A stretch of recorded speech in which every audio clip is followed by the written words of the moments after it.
স্বাগত নিউজ 24 দিনের সংবাদে সাথে আছি গালিব ইবনে রিয়াজ। জঙ্গি আস্তানা সন্দেহে সিরাজগঞ্জের শাহজাদপুরে একটি বাড়িতে অভিযান চালিয়েছে র্যাব। এ সময় 4 জঙ্গিকে সশস্ত্র আত্মসমর্পণ করাতে সমর্থ হয়েছে তারা। অভিযান শেষে ব্রিফিংয়ে জানানো হয়েছে জঙ্গিদের কাছ থেকে 2টি পিস্তল ও বোমা তৈরির সরঞ্জাম উদ্ধার করা হয়েছে। আটক জঙ্গিদের মধ্যে জেএমবির আঞ্চলিক কমান্ডার কিরণও রয়েছে। বিস্তারিত ডেস্ক রিপোর্টে। বৃহস্পতিবার গভীর রাতে রাজশাহীর শাহ মখদুম এলাকা থেকে 90 জেএমবির আমির মাহবুব সহ 4 জঙ্গিকে আটক করে র্যাব। পরে তাদের দেয়া তথ্যের ভিত্তিতে সিরাজগঞ্জের শাহজাদপুরের শেরখালীর উকিলপাড়ার একটি বাড়িতে ভোর 4টার দিকে অভিযান চালায় র্যাব সদস্যরা।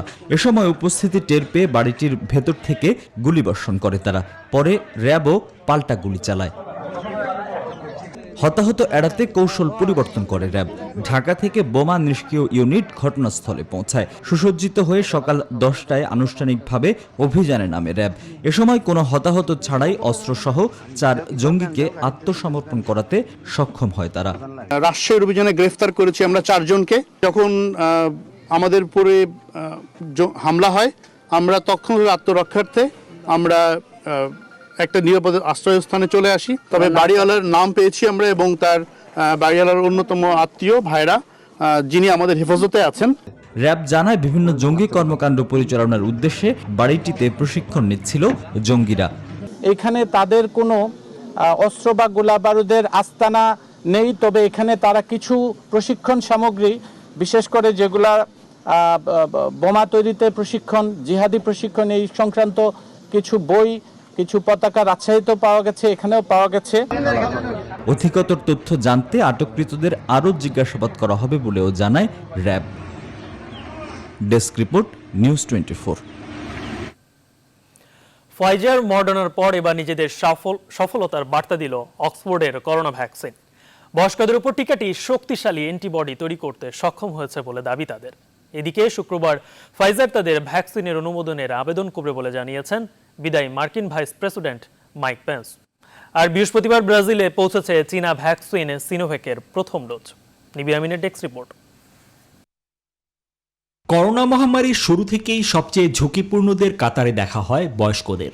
আর সেই প্রবীণদের শরীরেই অ্যাস্ট্রাজেনেকা করোনা ভ্যাকসিন দারুণ কার্যকর বলে দাবি করছে অক্সফোর্ড। তাদের টিকার 3য় ধাপের ট্রায়ালে দেখা গেছে 60 থেকে 70 বছর বয়সীদের ক্ষেত্রে দৃঢ় রোগ প্রতিরোধ ব্যবস্থা তৈরি করতে পারছে ভ্যাকসিনটি। ভারতে ভ্যাকসিনটির 2টো ডোজের দাম হতে পারে প্রায় 1000 রুপি, এমনটাই জানিয়েছেন বিশ্বের বৃহত্তম টিকা উৎপাদনকারী প্রতিষ্ঠান সিরাম ইনস্টিটিউট অফ ইন্ডিয়ার প্রধান আদর পুনাওয়ালা। এদিকে বৃহস্পতিবার হোয়াইট হাউসে কোভিড-19 টাস্কফোর্স সম্মেলনে বিদায়ী মার্কিন প্রেসিডেন্ট মাইক পেন্স বলেন, শুক্রবারই নিজেদের ভ্যাকসিন অনুমোদনের আবেদন করবে ফাইজার ও বায়োএনটেক। তবে মডার্নার প্রধান কার্যনির্বাহী স্টিফেন ব্যানসেল বলেন, জাদুকরি কিছু নয় এই ভ্যাকসিন, তাই শুধু টিকার উপর ভরসা নয়, মানতে হবে স্বাস্থ্যবিধিও। বহু মানুষকে দেখছি মাস্ক ছাড়াই জনবহুল জায়গায় যাচ্ছেন, রেস্তোরাঁয় বসে খাচ্ছেন। আমার কাছে কোনোভাবেই এটা বোধগম্য নয়। নিজেরাই যেন স্বেচ্ছায় সংক্রমণের পথ বেছে নিচ্ছেন। অন্যদিকে প্রথম ইউরোপীয় দেশ হিসেবে বৃহস্পতিবার রাশিয়ার স্পুটনিক 5 ভ্যাকসিনটি ট্রায়ালের জন্য আমদানি করেছে হাঙ্গেরি। আর একই দিনে ব্রাজিলে পৌঁছে গেছে চীনের সিনোভ্যাক উদ্ভাবিত ভ্যাকসিনের প্রথম 1,20,000 ডোজ। পাশাপাশি করোনা ভাইরাসকে ধ্বংস করতে প্রাকৃতিক পলিমার ও ধাতব আয়নের সমন্বয়ে একটি স্প্রে উদ্ভাবন করেছেন ব্রাজিলের গবেষকরা। নিবির আমিন, নিউজ 24। মিষ্টি আপনার হয়তো ভীষণ প্রিয়, কিন্তু কারখানায় তৈরির অবস্থা দেখে প্রিয় থাকবে তো? রাজধানী ও তার আশেপাশে চরম অস্বাস্থ্যকর রং আর সোড়ায় বানানো হচ্ছে সেই প্রিয় মিষ্টি। সবার পছন্দের নুডলস ও চিপস তৈরির অবস্থাও চমকে দিবে যে কাউকে। অনুসন্ধানের বাকিটা জানাবেন ফখরুল ইসলাম। মিষ্টি স্বাদে অনন্য, কাঁচের ঘরে সাজিয়ে রাখা রং বেরঙের এই মিষ্টি খেতে ইচ্ছে করবে যে কারো। কোনাপাড়ায় এই দোকানের ফিটফাট অবস্থার ভেতরটা পাক্কা সদরঘাট। স্যাঁতসেঁতে পরিবেশে ঘর্মাক্ত খোলা হাতে কারিগর বানাচ্ছে মিষ্টি, পাশেই নোংরা আবর্জনায় ভরপুর। আমরা মিষ্টি বানাই সাদা, কালো, লাল, এরপরে যে ছানা।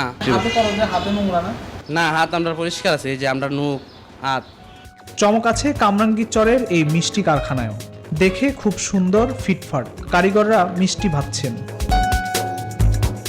অনুসন্ধানে বেরিয়ে আসে এই মিষ্টিগুলোই বানানো হয়েছে পাউডার দুধের সাথে সোডা মিশিয়ে। একটু খুঁজতে বেরিয়ে এলো বস্তা ভর্তি নিম্নমানের গুঁড়ো দুধ, সোডা ও রং। এসব দিয়েই তৈরি শখের মিষ্টি। আমার কাছে একটু বলো যে এটা কি ইউজ করে, যে রংগুলো?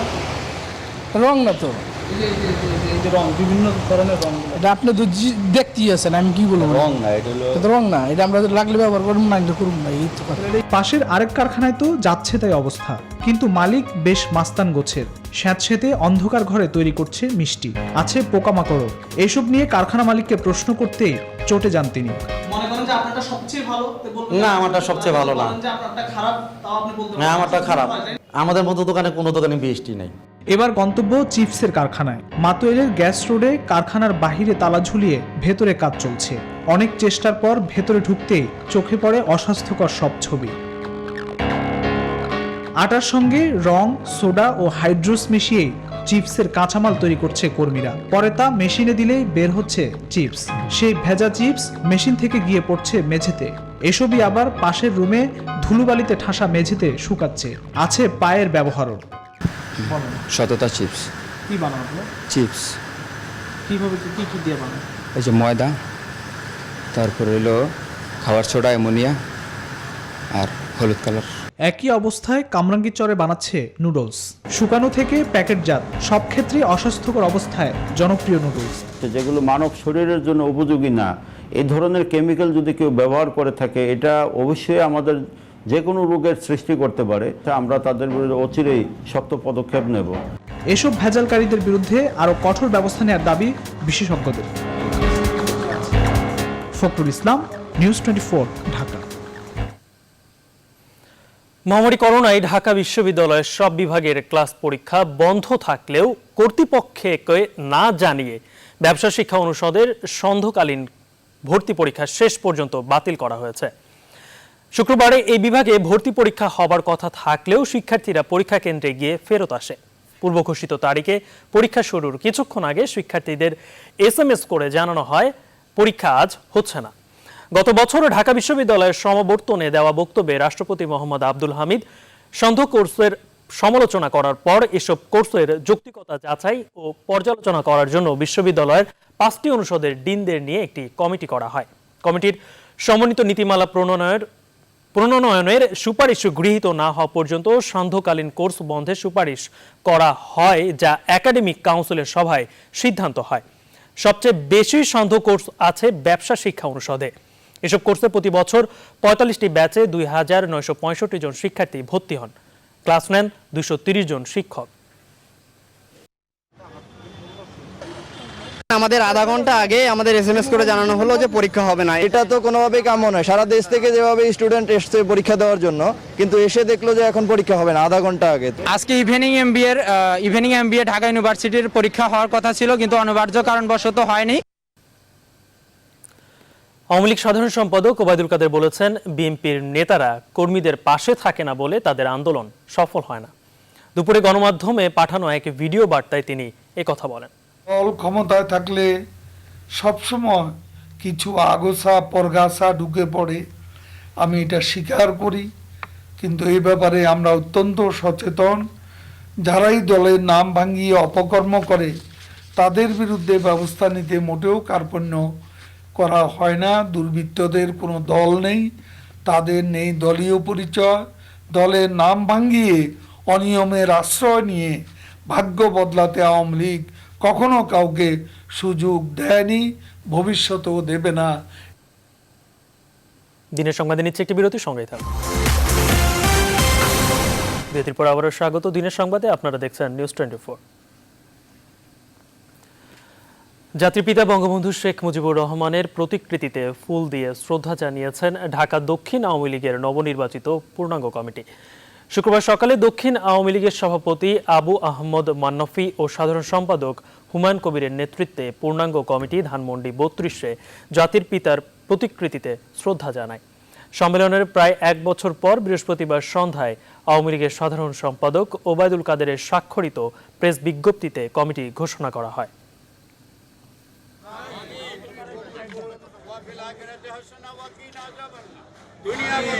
গণতান্ত্রিক আন্দোলনে জাতীয় চার নেতা সহ যারা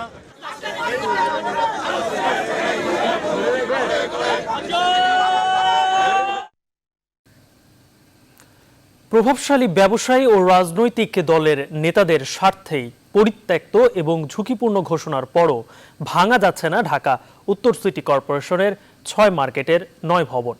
এমনকি ধসে পড়লে তার দায় নেবে না বলে সাফ জানিয়ে চিঠি চালাচালি করেছে সিটি কর্পোরেশনের সম্পত্তি, রাজস্ব ও প্রকৌশল বিভাগ। বিশেষজ্ঞদের আশঙ্কা, দ্রুত ব্যবস্থা না নিলে আবারও ঘটলেও ঘটতে পারে রানা প্লাজার মতো ট্র্যাজেডি। তালুকদার বিপ্লবের রিপোর্টে বিস্তারিত। গুলশান 2 নম্বর কাঁচা মার্কেট, বেচা বিক্রি, মার্কেটে মানুষের আনাগোনা, সবকিছু স্বাভাবিক। বোঝার কোনো উপায়ই নেই এই মার্কেট পরিত্যক্ত, ঝুঁকিপূর্ণ, নেই কোনো সতর্কবার্তাও। 2012 সালে ঢাকা উত্তর সিটি কর্পোরেশনের 12টি মার্কেট পরিদর্শন করে প্রতিবেদন দেয় বুয়েট। 2017 সালে ঝুঁকিপূর্ণ বিষয়গুলো নিয়ে সংবাদ সম্মেলন করেন প্রয়াত মেয়র আনিসুল হক। সবশেষ 2019 সালের 4 এপ্রিল সুনির্দিষ্টভাবে গুলশান পাকা মার্কেট সহ 6টি মার্কেটের 9 ভবনকে ঝুঁকিপূর্ণ ঘোষণা করা হয়। কিন্তু তার 1.5 বছর পার হলেও সবকিছু চলছে স্বাভাবিক। উল্টো মার্কেটের সামনে ঝুঁকিপূর্ণ পরিত্যক্ত লেখা সাইনবোর্ড সরিয়ে ফেলা হয়েছে। সরকার থেকে সাইনবোর্ডও ছিল অনেকদিন, সরকার পরিত্যক্ত মার্কেট। কাস্টমার আইসা যদি দেখে এটা চলতেছে, ঢুকতে সাহস পাবে না। সিদ্ধান্ত অনুযায়ী গেল বছরই এসব মার্কেটের জড়ার জন্য অবকাঠামো বিক্রয় কিংবা অপসারণ করার কথা, কিন্তু কাজের কাজ কিছুই করেনি কর্তৃপক্ষ। উল্টো পরিত্যক্ত মার্কেটগুলো কোনো কারণে ধসে পড়লে তার দায় নেবে না বলে চিঠি চালাচালিতে ব্যস্ত সিটি কর্পোরেশনের সম্পত্তি, রাজস্ব ও প্রকৌশল বিভাগ। এরকম অনেকগুলি মার্কেট রয়েছে, কোন মার্কেট বলতে পারবে কিনা সিটি কর্পোরেশন একটি চিঠি দিয়ে বলছে যে আপনার মার্কেটে এই সমস্যা আছে বা এটা এই ভাই। জানতে চাইলে ঢাকা উত্তর সিটি কর্পোরেশনের প্রধান সম্পত্তি কর্মকর্তা এসব বিষয় নিয়ে কোনো কথা বলতে রাজি হননি। আমি কিছু বলবো না, ফাইল না দেখে আমি কিছু বলবো না, আমি তো মার্কেটের নাম দিয়ে বলতে পারবো না। ঢাকা উত্তর সিটি মেয়র বলছেন কিছু প্রভাবশালী ব্যবসায়ী ও রাজনৈতিক দলের নেতাদের স্বার্থেই এসব মার্কেট অপসারণ এখন পর্যন্ত সম্ভব হয়নি। এখানে অনেকে জড়িত এবং দেখা যাচ্ছে গাড়ির স্বার্থ থেকে তারা কেউ তাদের স্বার্থ বিসর্জন দিতে চায় না। দ্রুত ব্যবস্থা না নিলে আবার রানা প্লাজার ট্র্যাজেডির মতো ঘটনা ঘটতে পারে বলে আশঙ্কা করছেন নগর পরিকল্পনাবিদ ইকবাল হাবিব। পরিত্যক্ত ঘোষণা করা সত্ত্বেও ভবনগুলোকে অপসারণে এখনো গড়িমসি বা গাফিলতি করা হচ্ছে। রানা প্লাজার ঘটনার পরেও যদি জাতির শিক্ষা না হয়, তবে অবশ্যই দৃষ্টান্তমূলক শাস্তির মধ্যে দিয়ে সেই শিক্ষাকে গণশিক্ষা বা সাধারণ শিক্ষায় পরিণত করতে হবে। পরিত্যক্ত মার্কেটগুলো ভেঙে বহুতল মার্কেট নির্মাণের অর্থ সংগ্রহের জন্য শেয়ার বাজারে বন্ড ছাড়ার প্রস্তুতি চলছে বলে জানিয়েছেন উত্তর সিটি মেয়র। তালুকদার বিপ্লব, নিউজ 24, ঢাকা। 3 মাসের জন্য দায়িত্ব নিয়ে 7 বছর পার করল চট্টগ্রাম মহানগর যুবলীগের আহ্বায়ক কমিটি। এর মধ্যে 3 ভাগে বিভক্ত হয়ে পড়েছে এই সহযোগী সংগঠনটি। কোন্দল চরমে উঠায় এবার প্রতিষ্ঠা বার্ষিকীর অনুষ্ঠানও হয়েছে 3টি। ঠিক সময়ে কমিটি করতে না পারার কারণ হিসেবে চট্টগ্রাম আওয়ামী লীগের মতো পার্থক্যকেই দুষছেন নেতারা। কেন্দ্রের হস্তক্ষেপে সবাইকে নিয়ে ঐক্যবদ্ধ যুবলীগ চান নেতারা। চট্টগ্রাম থেকে শেখ জায়েদের রিপোর্ট। একটি পূর্ণাঙ্গ কমিটি করতে 2013 সালে 3 মাসের জন্য করা হয় চট্টগ্রাম মহানগর যুবলীগের 101 সদস্যের আহ্বায়ক কমিটি। এরপর পার হয়ে গেছে 7 বছর। কমিটি হওয়া তো দূরের কথা, উল্টো 3টি গ্রুপের জন্ম হয়েছে আওয়ামী লীগের এই সহযোগী সংগঠনে। মহানগর যুবলীগের 48তম প্রতিষ্ঠা বার্ষিকীর আয়োজন হয় 3 ভাগে।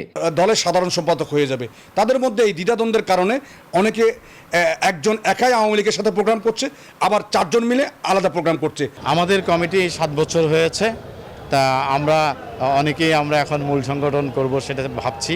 গ্রুপিং তারা কিন্তু এখন একসাথে কাজ করতে পারছে না, তাদের আহ্বায়ক যুগ্ম আহ্বায়কের মধ্যে অনেক বিশাল একটা ব্যবধান হয়ে গেছে। পৃথক কর্মসূচি আমরা করছি।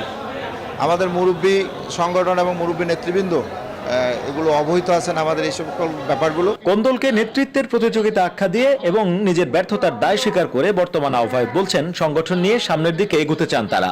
যুবলীগের ভেতরের প্রতিযোগিতার চেয়েও আওয়ামী লীগে যাওয়ার যে একটা প্রতিযোগিতা, সেই প্রতিযোগিতার প্রভাবটা এখানে বেশি। কোনো বিষয়কে স্পেসিফিক করতে চাই না, যে কোনো কারণেই হোক এই সময় তো পার করেছি আমরা, যেটুকু পার হয়েছে হয়েছে, আমরা চাই ভবিষ্যৎটা আরো সুন্দর হোক। সংগঠনের আগামী নেতৃত্বে ক্লিন ইমেজের প্রতিনিধি চান নেতারা। ঐক্যবদ্ধ যুবলীগ চাই, সেজন্য আমরা দীর্ঘদিন ধরে অপেক্ষা করছি। তো যাদেরকে নেতৃত্ব দেওয়া হয় তারা যাতে অনুসারী রূপে কাজ না করে, তারা যাতে বঙ্গবন্ধুর আদর্শে ধারণ করে জননেত্রী শেখ হাসিনার কর্মী হিসেবে কাজ করে। এই যে বিশৃঙ্খলা চট্টগ্রামের 3 মাসের কমিটি 8 বছর, এই দিকে ওনারা নজর দিবেন। আশা করি একটি সুন্দর কমিটি আগামীতে আমরা পাবো। যুবলীগের সদ্য ঘোষিত কেন্দ্রীয় কমিটিতে চট্টগ্রাম মহানগর যুবলীগের সক্রিয় কোনো নেতা স্থান পাননি বলেও দাবি কর্মীদের। শেখ জায়েদ, নিউজ 24, চট্টগ্রাম।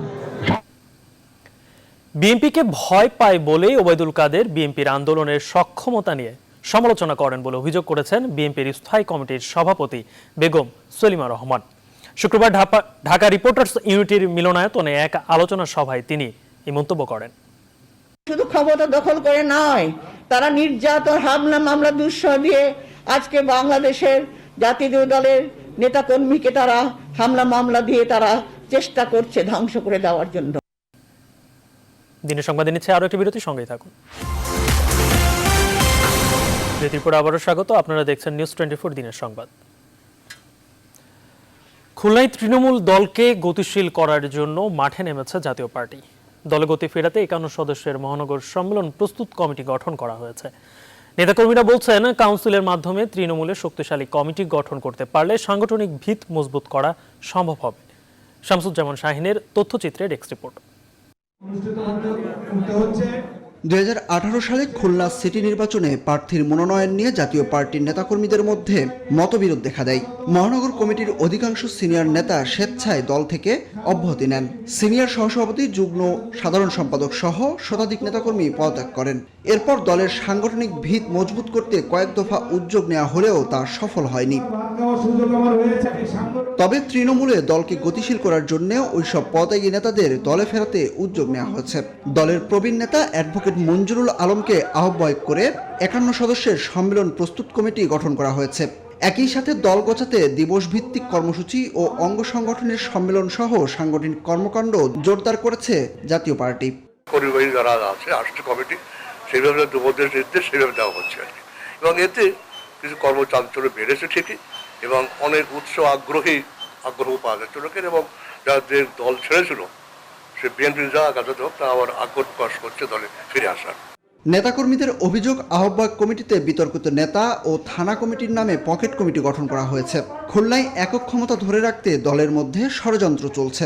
একটানা একটা থানার কমিটি হয়, কিন্তু সেই কমিটি যারা এতদিন আমাদের সঙ্গে আছে তাদের কোথাও নাম নেই। যাকে নেতৃত্ব দেব তাদের নাম যদি ওই নেতাকর্মীদের মাঝে যদি আমরা বলতে পারতাম তাহলে মনে হয় এই ক্ষোভটা থাকতো না। তবে অতীতের ব্যর্থতাকে কাটিয়ে তৃণমূলে দলকে শক্তিশালী করার কথা জানালেন সিনিয়র এই নেতা। নেতার নেতৃত্ব যদি সঠিকভাবে না দিতে পারে হয়তো সংগঠন টেকবে না। সঠিক নেতৃত্ব অভাব ছিল বিধায় আজকে সংগঠনের অবস্থাই হয়েছে। খুলনায় আবারও সাংগঠনিকভাবে শক্তিশালী হয়ে জাতীয় পার্টি রাজনীতিতে ঘুরে দাঁড়াবে এমন প্রত্যাশা নেতাকর্মীদের। Desk report, news 24। নগর নিরাপত্তায় তৈরি হচ্ছে তরুণদের ডিজিটাল ডাটাবেজ। বসছে নগরীর 500 স্পটে ক্লোজ সার্কিট ক্যামেরা। পুরো নগরীর নিরাপত্তা নিশ্চিত করতে পুলিশের এমন উদ্যোগ। এই উদ্যোগকে ইতিবাচক বলছেন নাগরিক সমাজের প্রতিনিধিরা। রাজশাহী থেকে কাজী সাহেদের প্রতিবেদন। অপরাধ ও বিপদগামী হওয়া ঠেকাতে পুলিশ রাজশাহী নগরের কিশোরদের ডিজিটাল তথ্য ভান্ডার তৈরি করছে। কিশোরদের কর্মকাণ্ডে নজরদারি, একবার আটক হওয়ার পর নতুন কোনো অপরাধে জড়ালে সহজেই খুঁজে বের করা যাবে তথ্য ভান্ডারের সাহায্যে। আমি একটা ডাটাবেস তৈরি করেছি ভবিষ্যতের জন্য। তাদের মোবাইল নাম্বার, তাদের পিতার নাম্বার এবং সব কিছু তাদের ঠিকানা ওই ডাটাবেসের মধ্যে থাকবে। অপরাধী শনাক্তে নগরীতে ক্লোজ সার্কিট ক্যামেরা বসিয়েছিল সিটি কর্পোরেশন। বছর না ঘুরতেই সেগুলো অকেজো হয়ে যায়, মনিটরিং ব্যবস্থাও ভেঙে পড়ে। এবার পুরো নগরী জুড়ে ক্লোজ সার্কিট ক্যামেরা বসানোর পাশাপাশি 24 ঘন্টা মনিটরিংয়ের উদ্যোগ নিয়েছে আরএমপি। প্রায় 500টা পয়েন্টে আমরা সিসিটিভি ক্যামেরা আমরা বসাবো, যাতে করে আমরা সিসিটিভির মাধ্যমে পুরো আরএমপির রাজশাহী মেট্রোপলিটন যত জুরিডিকশন আছে এই জুরিডিকশনকে আমরা কভার করব। কিশোরদের ডিজিটাল তথ্য ভান্ডার ও ক্লোজ সার্কিট ক্যামেরা অপরাধ প্রবণতা কমাতে ভূমিকা রাখবে বলে মনে করছেন নাগরিক সমাজের প্রতিনিধিরা। রাষ্ট্রীয় নিরাপত্তা, জনগণের নিরাপত্তা এবং ক্রাইম কন্ট্রোল করার জন্য সময়োপযোগী এবং যুগান্তকারী একটি পদক্ষেপ।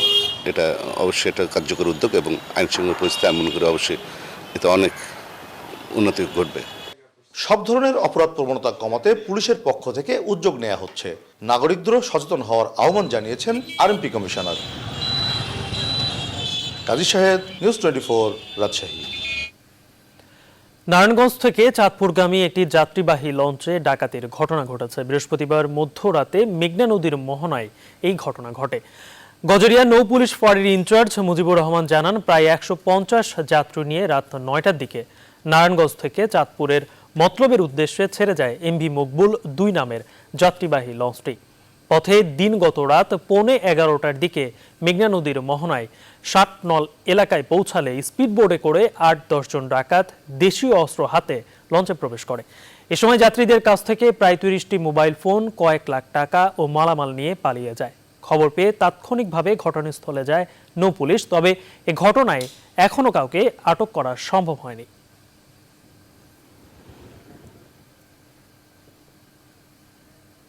দিনের সংবাদে নিচ্ছে আরো একটি বিরতির সঙ্গে বিরতির পর আরো একবার স্বাগত দিনের সংবাদে। আপনারা দেখছেন নিউজ 24। এবার আন্তর্জাতিক প্রসঙ্গ। ব্যাটল গ্রাউন্ড জর্জিয়াতেও বাইডেনের জয় শেষ পর্যন্ত সুনিশ্চিত রইল। ট্রাম্পের অভিযোগ অনুসারে ভোট পুনর্গণনায় আবারও জো বাইডেনকে বিজয়ী ঘোষণা করেছে নির্বাচনী কর্তারা। তবে প্রেসিডেন্ট ট্রাম্প নিয়োজিত নির্বাচনী অ্যাটর্নি সিডনি পাওয়েল কোনো ধরনের প্রমাণ ছাড়াই আবারও দাবি করেন সফটওয়্যারের সাহায্যে ট্রাম্পের ভোট বাইডেনের কাছে হস্তান্তর হয়েছে। এদিকে বারবার কারচুপির অভিযোগের মধ্য দিয়ে প্রেসিডেন্ট ট্রাম্প জাতির কাছে অবিশ্বাস্য রকম দায়িত্বহীনতার পরিচয় দিলেন বলে মন্তব্য করেছেন জো বাইডেন। নাহিজিয়ানের ডেস্ক রিপোর্ট। ভোট পুনর্গণনাতেও ব্যাটল গ্রাউন্ড খ্যাত জর্জিয়া অঙ্গরাজ্যে বিজয়ী হলেন ডেমোক্র্যাট নেতা জো বাইডেন। বৃহস্পতিবার বাইডেনকে পুনরায় বিজয়ী ঘোষণা করেছে নির্বাচনী কর্তারা। এ রাজ্যের 16টি ইলেকটোরাল ভোট নিয়ে বাইডেনের ভোটের সংখ্যা দাঁড়ালো 306 আর ডোনাল্ড ট্রাম্পের 232টি। ভোট পুনর্গণনার ফলাফলের পরও বারবারই ভোট জালিয়াতির অভিযোগ তুলছে ট্রাম্প সতীর্থরা। নির্বাচনকে ছিনতাই করতে ভেনেজুয়েলা, কিউবা অথবা চীনের সাহায্য নিয়ে সফটওয়্যারের মাধ্যমে ট্রাম্পের কাছ থেকে কয়েক লাখ ভোট বাইডেনের কাছে হস্তান্তরিত হয়েছে। বৃহস্পতিবার এমন দাবি করেছেন ট্রাম্প নিয়োজিত নির্বাচনী অ্যাটর্নি সিডনি পাওয়েল, কিন্তু এ বিষয়ে কোনো প্রমাণ দেখাতে পারেননি এই সাবেক ফেডারেল প্রসিকিউটর। এদিকে প্রেসিডেন্ট ট্রাম্পের ক্রমাগত ভোট জালিয়াতির অভিযোগের বিষয়টি তার প্রচণ্ড দায়িত্বহীনতারই প্রমাণ দিচ্ছে বলে মন্তব্য করেছেন নবনির্বাচিত প্রেসিডেন্ট জো বাইডেন। আমেরিকানরা প্রেসিডেন্ট ট্রাম্পকে অবিশ্বাস্য রকম দায়িত্বজ্ঞানহীনভাবে দেখছে। তার এই ধরনের অভিযোগ যুক্তরাষ্ট্র সম্পর্কে খুবই খারাপ বার্তা দিচ্ছে বিশ্ববাসীর কাছে। এছাড়া যুক্তরাষ্ট্রে ভয়াবহ মাত্রায় ছড়িয়ে পড়া করোনা ভাইরাসের সংক্রমণ মোকাবেলায় করণীয় নিয়ে বিভিন্ন অঙ্গরাজ্যের গভর্নরদের সঙ্গে এক ভার্চুয়াল সভা করেছেন জো বাইডেন। সে সময় তার সঙ্গে ছিলেন রানিং মেট কামালা হ্যারিস। এ বিষয়ে বাইডেন জানিয়েছেন তিনি দেশের অর্থনীতি নয় বরং ভাইরাসকে শাটডাউন করতে যাচ্ছেন। নাহিদ জিহান, নিউজ 24। পাকিস্তান অধিকৃত কাশ্মীরে গেল শুক্রবার একাধিক জঙ্গি ঘাঁটি হামলা চালিয়ে ধ্বংস করার দাবি জানিয়েছে ভারতীয় সেনারা। বৃহস্পতিবার বিকেলে বিভিন্ন ভারতীয় সংবাদ মাধ্যমে দেওয়া হয়েছে এই অভিযানের তথ্য। সরকারি সূত্রে জানা যায়, ইসলামাবাদের প্ররোচনামূলক হামলার জবাব দিতে কেরান উড়ি সেক্টরে নিয়ন্ত্রণ রেখা বরাবর অবস্থিত জঙ্গি লঞ্চপ্যাডগুলোর অধিকাংশই নষ্ট করতে সক্ষম হয়েছে নয়াদিল্লি। নির্দিষ্ট তথ্যের ভিত্তিতে কেবল ওই ঘাঁটিগুলোতেই হামলা চালানো হয়েছে বলে জানিয়েছে ভারতীয় সেনারা। এছাড়াও 13 নভেম্বর ওই হামলায় পাক সেনাদের একাধিক তেলের ডিপো, ব্যাংকার ও গোলা বারুদের ঘাঁটিও ধ্বংস করার দাবি করা হয়েছে তাদের পক্ষ থেকে।